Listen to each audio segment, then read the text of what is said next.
अस्सलाम वालेकुम सामीन। 16 रमज़ानुल मुबारक है, 8 अप्रैल है। ख़बर का उन्वान है, मुझे मुज़फ़्फ़रनगर का नाम लेते भी शर्म आती है।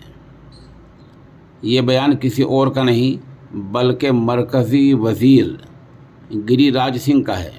वो 24 घंटे पहले मुज़फ़्फ़रनगर में आए थे, कल भी हमने बतलाया था। आज उनका पूरा बयान आ गया है।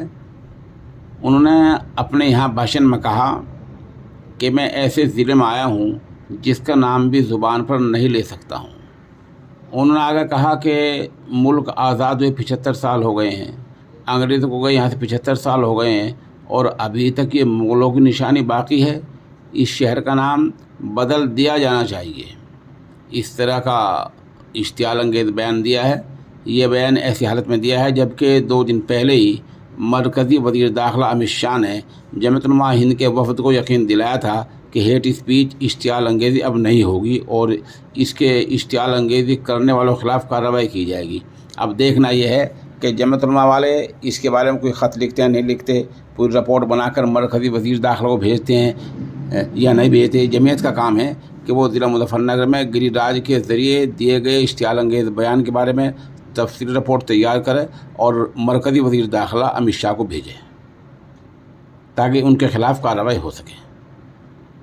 गिरिराज जैसे गलत जहनीत के लोगों को मालूम होना चाहिए कि मुग़ल हिंदुस्तान में आए थे, उनकी अक्सरियत ने, मुग़ल बादशाह की अक्सरियत ने इस मुल्क को लूटा नहीं है बल्कि कुछ दिया है, तामीर दी है, तरक्की दी है और यहाँ की दौलत को बढ़ाया है।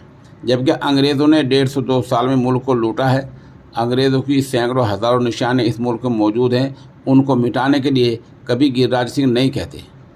उनको सारा काम मुग़लों पर दिखता है और उनका निशाना मुग़ल हैं। बड़े अफसोस की बात है कि वो मुज़फ़्फ़रनगर को किसानों की राजधानी कह रहे हैं और कहा कि किसानों की राजधानी का नाम अब तक नहीं बदला। हालांकि किसी किसान ने आज तक कोई ऐसी मांग नहीं की।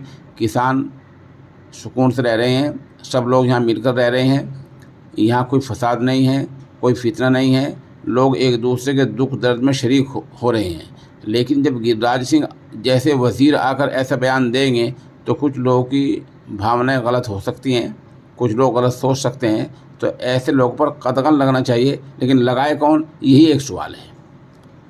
कतगन लगाए कौन, यही एक सवाल है। अब देखना यह है कि मरकज़ी सरकार इस बारे में क्या करती है और मुल्क के वज़ीर दाखिला अमित शाह ने जो वादा किया जमयत-उलमा हिंद से हेट स्पीच और इश्तियाल अंगेज़ के बारे में, वो क्या कदम उठाते हैं।